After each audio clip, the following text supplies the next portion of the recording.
Wake that ass up. Early in the morning. The Breakfast Club. Morning, everybody. It's DJ MV, Angela Yee, Charlamagne the Guy. We are the Breakfast Club. We got a special guest in the building. Yes, indeed. Dr. Oz. He came? That's right. And thank you, Dr. Oz. Dr. Oz actually came to my car show, and he walked around, took a zillion one pictures. I told Dr. Oz, get there early because people would just want pictures like crazy. But you came and you spoke to so many different people. So many people were grateful to talk to you, and thank you for coming by. I had a blast. I loved the energy. The cars were spectacular. The music was, of course, wonderful. I came for the gumballs. For the gumballs, that's it? They had gumballs next to the antique You would cars. come for the balls, Dr. Oz. Listen, That's how we're going to start, huh? last time I saw Dr. Oz, he was at Elvis Duran wedding. You gave him a great speech. Well, You need to bring that to TV, man. The 7 fruitful tips for a healthy marriage. The 7 hacks. I'll tell you what I did. I went around and I asked all the people that I respected who had long relationships about what made it work. And I got some great feedback. Well, there are a couple that really stuck in my mind. One was 1 + 1 = everything. Okay. Because when it's really in the right space, the regular rules of math and physics don't work. But the most powerful one, I think, was a line from Scripture. It says, it's the golden rule, right? You treat your neighbors as you would want to be treated. But the word "nice" is not in there. And my plea to Elvis was, don't be too nice. Be honest. Absolutely. That's what keeps us going. Charlamagne's a walking, talking example of that. That's right. But people who are nice are great to have around, but they don't tell you what you have to hear. Correct. And in relationships, you can't afford that. That's a critical error. I agree. You got to be told exactly what needs to be said. That needs to be a show, man. The 7 life Seven tips to tips. marriage. Maybe I'll do Yeah. that. Maybe I'll do that. Absolutely. I think my wife told me to post it, which I did finally, mainly because so many folks at the wedding had appreciated it. I thought, these aren't my ideas. They're just the best ideas that I was able to collect from folks. Actually, there's another idea I liked a lot, which was, marriage is really messy. Bring a plunger. That's a good one. Just a metaphor. Now, speaking of messy, last time, a couple of times, maybe about a year ago, Charlamagne went to the doctor for a procedure where he had tubes up his butt. It's called a colonic. Yes. It sounds better when I say the tubes up your Exactly. No, butt. it really doesn't. Yes, it does. And when he had his colonic, we spoke to you and you said it's not necessary, you don't need a colonic. And then I seen something recently that you just got a colonic. No, he didn't get a colonic. Oh, my God. I didn't get a colonic. I had a colonoscopy. Oh, totally different. So Sorry. colonic is for pleasure. No. You just like the feeling. No, for a colonoscopy, they give you propofol, which is what killed Michael Jackson. But they give it to with a monitored setting, and then they sort of knock you down. They put a tube up your bottom and look inside your colon to see if you've got polyps, which you should do roughly every 10 years, starting at age 50. African Americans have to start earlier because it's more common to get colon polyps if you're African American. So by 45, you need to start thinking about it. But colonics, which you, my wife, lots of other folks get, I'm not against colonics. They just don't help you that much. I mean, your body. If you're healthy, when you go to the bathroom, you ever notice the shape of the poop? I don't like looking at my own poop. Oh, please. I know you look. There's no way you don't look. Never. Everyone looks. It's S-shaped because that's the cast of your intestine, your rectum. And so when you go to the bathroom, you're emptying everything out of your rectum. Correct. And so if as long as it looks like that, you're already empty. You don't need to go up there and wash it out. What's the point? And they try to tell you that colonics help with your colon. Like, there's no evidence that they help with the colon. And there's some trivial but risk. There's a risk when you put something up there, something bad could happen. Right. I just don't think it's necessary. So what's a colon cleanse? A colon cleanse is different. You take that from your mouth, and you're taking products that are going to help empty out what's in your intestinal tract, and that's to help reset the bacterial flora. Remember, you have more bacteria in your gut than there are cells in your body. And so you want those bacteria to be working for you, not against you. So periodically cleanses and colon cleanses in particular help empty it all out so you sort of reboot the system. That's the thought. So the fact that Charlamagne went twice in a week is more that he likes than anything else. Well, no, I didn't go twice in a week, but they tell you to go. Oh, you got to go a few times, right? It's all made up. Yeah, it's all made up. So you don't think there's no health benefits to it at all? I didn't really feel any. There are not any health benefits that have been proven. Is there something that's going on that we haven't been able to show in medicine? Maybe, but most people aren't going to willingly run off to get colonics the way you did. So it's not really germane. What about, are you good after you had your colonoscopy? I'm good. They found they had 2 polyps, but they're both benign types. Good. So I now have a 10-year. That's the thing. Of all the tests we do in medicine, my favorite is at colonoscopies, because not only does it diagnose the problem, it cures it. Really? You snip out the polyps while you're there. Right. It's not like a mammogram where they tell you have breast cancer and now you got to deal with the problem. Correct. This actually treats the problem. So you wake up from that nice sleep, and by the way, it's pretty cool to do what Michael Jackson used to do, because it's very relaxing. Most Puts you people, out, yeah. you're down, and when you wake up, you're cured. It's fantastic. You say you're good for 10 years? 10 years, So it's like a warranty on your butt, basically. basically. Warranty on your butt. You can't beat the price. Goodness gracious. And you also Charlamagne. You also recently revealed that your mom has Alzheimer's. She has Alzheimer's. Yeah. Right, and you said you felt guilty for not seeing the signs? You know, the thing about Alzheimer's, and I've talked about the signs of forgetfulness and how to diagnose your relatives countless times on my show. I mean, you know, you've been on the show, Charlamagne, plenty. You see this big monitor. We call it the BAM, the big ass monitor. This is, you know, and we put these big words up there like, look for this, this, this. But when it's your own family, it's a very different equation. You don't actually pay attention like you should. And I messed up. I mean, my mom was becoming really argumentative about simple things, like tests my dad needed to have. And I thought she was just getting ornery because she's getting older, and, you know, that happens, or your parents are stubborn. But this wasn't about stubbornness. She didn't understand what I was getting at, and that was a problem. And if I had diagnosed it earlier, I could have started to intervene earlier. And here's the big reason it matters. You can do a lot to prevent and slow down Alzheimer's. You can't reverse it. There's no cures for Alzheimer's. But what you eat, how you exercise, the supplements you take, we believe can impact on the progression of Alzheimer's. So why wouldn't you take advantage of it? Like what? Like what are some of the things that you can do?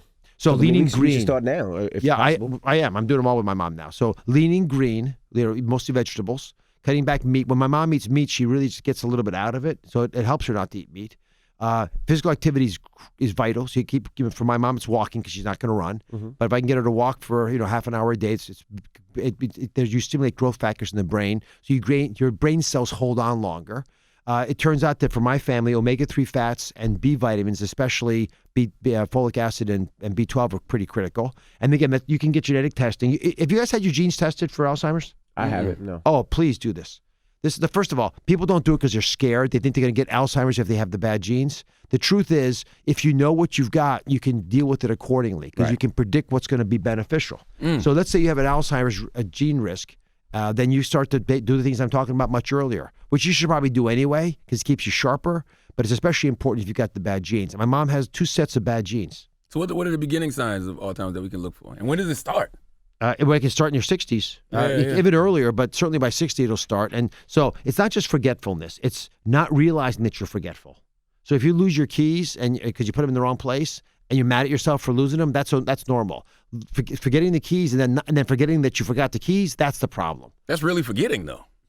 Like, Well- that's the whole point of forgetting. Yeah, but that's forgetting that you forgot is the problem, not being aware. See, my mom still doesn't know she has Alzheimer's. If I talk to her now, she'll know that she's not quite with it 100%, but she doesn't realize that she forgot that my daughter Daphne had a 4th granddaughter. That's the kind of thing she'll lose. My mother-in-law is the same, and what I realize is when we go places, like when we go on vacation, and it's sad because she doesn't remember the vacation, but when we go up in the air on a plane, it gets worse.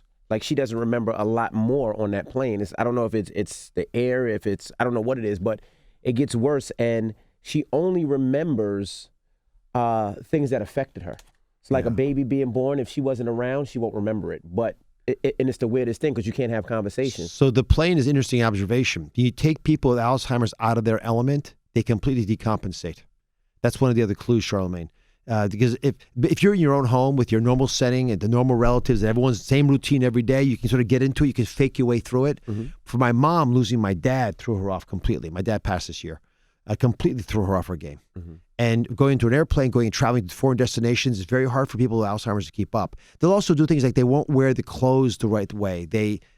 Clothes backwards. We've seen that a lot. Yeah. Makeup's not applied the right way. And they don't realize that it's not right.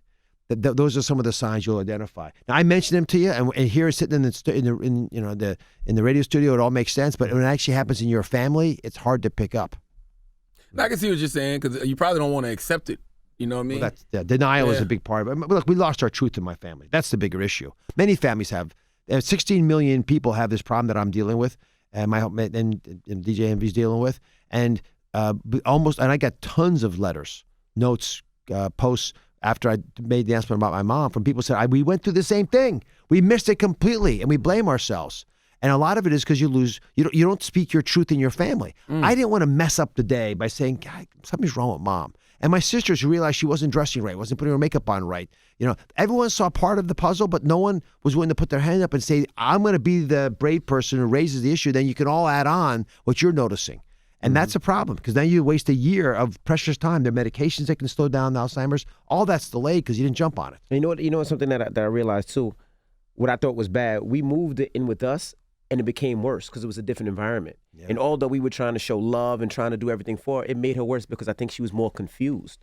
Then when we moved her recently back to her home with her brother, with Gia's brother, it's a lot easier for her now because she's used to that environment. She's been living there 20 years. She's more okay, which is the craziest thing. Absolutely right. You just said it perfectly. That you want to create the normal. I would normally bring my mom to live with me, but they live in Turkey. And she is much more comfortable with that routine. Gets up in the morning, sees the same Bosphorus. That's like the Hudson River of Istanbul. She sees that water. She sees the same people around her. Her relatives visit her. That's normal for her. So even though I'd be more comfortable with me, I realized it would put her in a very bad spot. Are you ever scared that she would leave the house? That was my fear, that she would walk out and just walk and not know how to get back or be confused. And that was my biggest fear of why we wanted to move her in with us. Petrified of that fear, and she's never alone. Again, my mom can. If I call her on the phone right now, I call her every morning. You wouldn't even be able to tell until you really start to probe her. After about 3-4 minutes, after you get past the pleasantries, you could tell. Right. But I have someone with her all the time. She's not allowed to leave the house without someone next to her for that very reason. I know she'd wander off. You know what? The other thing she did, she would take off her jewelry and give it to strangers. Really? And people would say, well, you're giving us your wedding ring. What are you doing? And she was unaware. She couldn't tell who friend and foe was.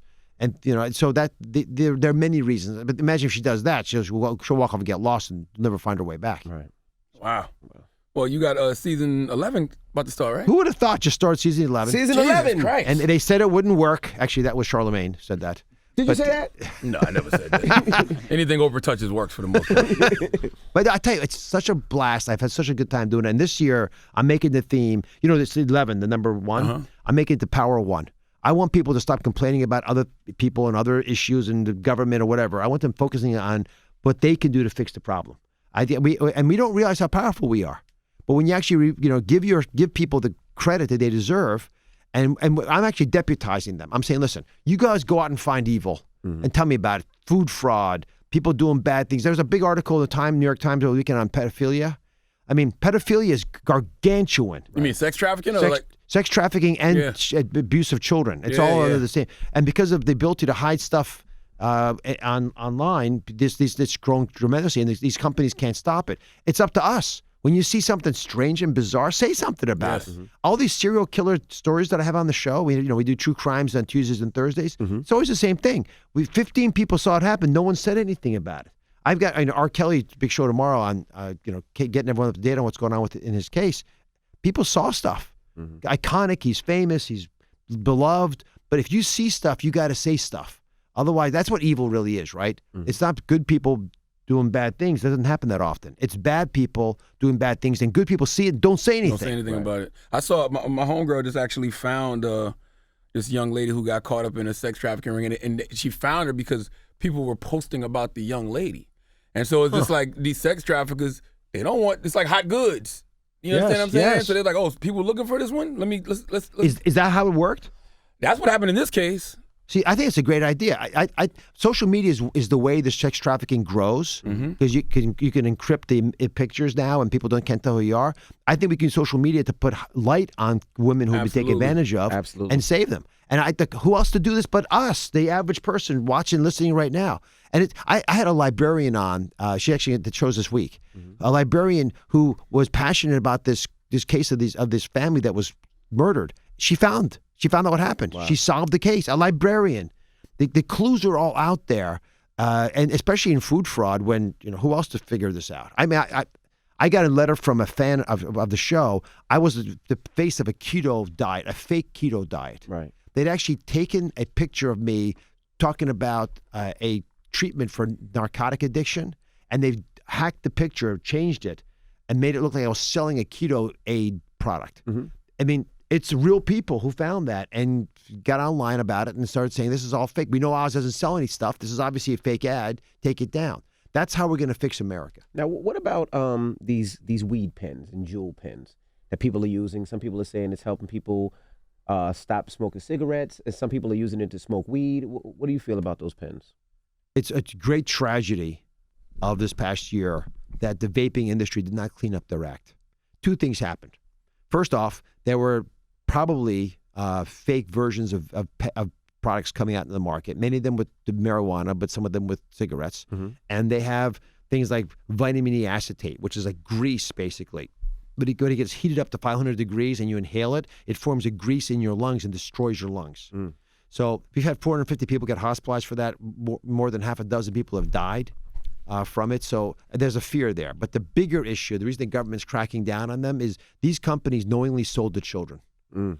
And so when you make your inhaler device look like a thumb drive so the parents can't tell what it is, that you're trying to sell to kids. When you make it, flavors that only children like, then you're not selling to adults anymore. So the U.S. government wanted to go after these guys anyway. This other contaminant issue is an excuse, but they're going to ban vaping now. It's unfortunate because I do think vaping works. Vaping helps people get off cigarettes. Vaping is a very efficient way of delivering medical marijuana at a dose that you want without all the other stuff around it. So I think it was a great invention. But because it wasn't policed well, and the industry itself has to own some of this responsibility, people look. It's all about, are you a force for good or are you a force for evil? That's the basic issue. If you're a force for good, they'll give you some slack. Mm-hmm. They'll say, it's unfortunate, you got taken advantage of. We got to help clean this up. We'll give you another chance. If the government thinks you're a force for evil, they're going to take you out. And that's what's basically happening. Government's saying, you know what? We don't like you anyway. And because we don't like you, we're going to use this as an excuse to take you down. Gotcha. And we're seeing that happen. San Francisco banned vaping. Michigan banned vaping. The federal government, Trump said that he's going to take this thing out. Mm-hmm. So, they're messaging that they're going to be regulatory solutions. We don't want regulatory solutions for stuff like this. We want industries policing themselves. I'll give you another example, CBD. Mm-hmm. CBD. I love it. Yes, but if you have the real stuff, you love it. Half the products in our experience have been fake, half of it. So if you have an illness and you're taking what you think is CBD and it's not working, you don't know.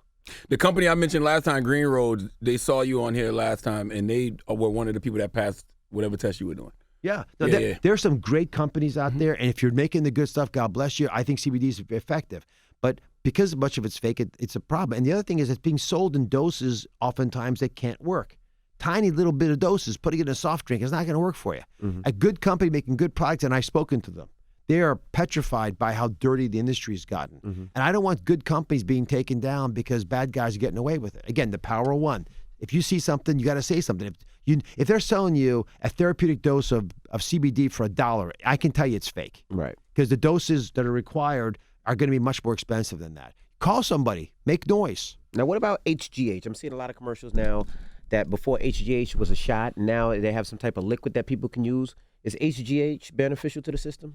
HGH injections can be effective. Mm-hmm. I'm unaware of a pill or a sublingual solution that works. And I've seen these things for a long time. Mm-hmm. Again, I just don't think medically that it could work the way they say it works. It might have a benefit. It's just not the way they're claiming it. They're all through Hollywood, though. That's why Tom Cruise looks still 20-something years old. It's not the pills. Yeah, it's the shot. Yeah, the shot has effect. Mm-hmm. I mean, it's effect for a lot of reasons. There are a lot of solutions like that if you but listen, you're playing with fire. You got to be really careful how you dose it. These are hugely powerful hormones that you naturally make. So when you administer them with an injection, you're going to turn down your body's ability to make them. So you're just going to make sure that it's the right thing for you to do. And I always tell people that my biggest fear with a lot of these hormone replacements is you burn brightly but briefly. Mm. So I love hormone replacement for women going through menopause. Hugely beneficial because, menopause is not just estrogen, it's about the progesterone. Progesterone is like Valium for the female brain. It calms you. It lets you get through a process like holding a baby in your stomach for 9 months you couldn't normally cope with. So that all makes sense. And I think for women going through menopause, they can't sleep, they can't think right. My wife takes them, she loves it, and she thinks everyone ought to be on a plan. And not a lot of doctors know how to prescribe it the right way. Mm-hmm. So that all makes sense to me. But testosterone, be careful about. So Dog the Bounty Hunter is on the show this week. Okay. And Dog is this, great personality. He just lost his wife recently, right? Just lost his wife and been very sad about it. But he called, I got called by his team actually about 2 weeks ago saying, listen, he just went to the hospital with terrible chest pain and he's not letting the doctors treat him. He signed out of the hospital against medical advice. which is basically now he's on the run from the law of medicine. Right. So now I'm the bounty hunter. You're the bounty hunter. You got to find him. I got to find him. So I find him. He said he won't go back without me getting him, to go. So I go out there. In Colorado, I found him, and I said, listen, it's a basic, simple equation. If you want to live, if Beth would have wanted you to live, then you got to go back because I got to figure out what's killing you, because you're a ticking time bomb right now. And to his credit, he did. So they'll act in their best benefit if you give them a chance. He was taking testosterone. The testosterone he was taking was elevating his levels too much. It also made his blood too sticky. And the problem that almost killed him was related to that. Wow. So you got to be careful with these hormone shots. Now, I love the show you're doing today. Duped. Are you being tricked by veggie substitutions? Is your cauliflower crust pizza really cauliflower? I've been saying this shit. They putting veggie and vegan on everything. Yep. They You're got right. vegan oxtails. Please, Get exactly. the fuck out of here. Yeah, that show came out yesterday, but yeah. Yeah, but here's the thing. Cauliflower, if it's truly cauliflower pizza crust, it's fantastic for you. But if you look at the label, you'll see it's bread, more bread, some chemicals, other chemicals, and then cauliflower. Well, if it's the fifth or sixth ingredient, it's not cauliflower crust anymore. They have a little cauliflower in there. And you're right. Companies say it's the hot term, put vegan on there, put vegetarian, put cauliflower on there. That will take advantage of Americans. The biggest fraud we have in America is food fraud. Yes. People tricking you, saying they got foods that are special, but they're really not. And that's why I want to deputize the audience. If you see this stuff, call us or tell the company yourself. Say, guys, you're calling it cauliflower pizza crust or bread or whatever, but it's really not. And you should be ashamed of yourselves. Companies listen to that stuff. I've been saying this, even with the Kentucky Fried Chicken having the plant-based chicken. Chickens don't grow on trees. Well, Like, yeah. It's still GMO. Yeah. Well, the other thing, as you know, when they fast food, well, first of all, crispy chicken is what? It's fried chicken. Fried chicken, of course. Right. So, I mean, everyone sort of knows it, but it feels like it's better. And everyone, they love it. They're buying it all up. You're buying fried chicken, guys. Oh, they just changed it. Okay, I get what you're saying. I They mean, changed just the name. branding, the phrase. Yeah. And then if you have the charcoal marks on the chicken, they're not grilled. They paint those on. You know when you buy grilled chicken? Yeah. They're not grilling that on a grill. I mean, they're cooking it on a grill, but they're not cooking it the way you think they're cooking it. Those little lines you see are painted on. I never knew that. Yeah, so again, I don't mind it. It's not bad for you to paint the lines on. It's not dangerous, but tell us. So what's paint? I mean, paint can't be healthy. It's not Whatever paint. they're putting on it. I know it's not paint, but it's organic stuff. That's not dangerous. okay. But recognize that not cooking it the way that you think they're cooking it. It's not quite what it seems. And as long as you know what it is, people will still eat it. By the way, they like the taste. You still eat the fried chicken. God, the businesses are built on that. I'm not against fried. Well, I wouldn't eat fried chicken personally. I like the taste of it though, so I understand why people do like it. But don't tell them it's crispy chicken without being honest about the fact that it's basically fried chicken. What about Beyond Meat? Beyond Meat, Impossible meats? Burgers. Yeah. So I like them, but What is it though? So they're different. One of them is made basically from beans, pea proteins, and the other one is from a compilation of vegetarian alternatives. And then they add one of them adds a little heme molecule, which is it's iron, but it's what gives meat its flavor, and that's why it's so popular. And fast food restaurants are now getting these things. I don't think they're a problem in terms of the fact that it is processed. So be honest about the fact that it's not the same as meat. Meat comes from one source, and processed is going to be different. But they're not aiming for vegetarians. So 7% of the population, 10% of the population is vegan, vegetarian, etc. But there are a lot of people who eat meat who would eat less meat if they had something that tasted good enough to be an alternative to meat. Right. And that's what they're going after. And then the rest of the people are just going to keep eating meat. And I don't think meat's the most harmful thing in the world. I just think it's a problem for the environment. And it's definitely a problem if you got health problems like heart disease, etc., that you should be careful of. Alzheimer's, I'd be careful about it. But for most Americans, they can get away with a little bit of meat. I just don't think meat should be the main thing you eat every single day. It should be a special thing. Alex Jones said that Beyond Burgers, the Beyond Meat is human flesh. No, Alex It's Jones dead bodies. is incorrect in that accusation. Okay. But you probably knew that. Now, what's this Did he really say iHeartRadio? that? He did. I heard him on. He was on T.I.'s podcast this weekend. He said that. Now, what's this iHeartRadio lifestyle? What are you doing with iHeartRadio? I love this. So every fall, I get to have all of New York come out to an iHeart Festival where we just celebrate health. We have great music, uplifting conversation, talks. I get to talk to the audience about their own health. The health fair is on November the 9th. It's at the Sheraton Midtown. It's just a fantastic event. It's bigger and bigger every year, and it's free. You can't beat the price. Just walk in there, have a blast. iHeart puts it on. God bless you guys. A lot of DJs show up, and it's a party. And again, it celebrates the power of one, the power of you to make a difference. Start with your own life, because if you can figure out your own health, you can change the world outside of it. Gotcha. And then once you figure that part out, move on and change the world around you. Okay, and that is November 9th at the Sheraton Times Square, 12 to 4. And you will be speaking. Well, where can people get information and follow you and all that other good stuff about your shows and everything that's happening with Dr. Oz? DrOz.com, at Dr. Oz. If you search Dr. Oz, you'll find all my social media. We got 12 million people who follow one way or the other. Join the battle. Fight for what's right for you. And let's make America a better place. All right. Well, Dr. Oz, we appreciate you for joining us. Indeed. I love you guys. Thanks for having me on. It's Dr. Oz. It's the Breakfast Club. Good morning.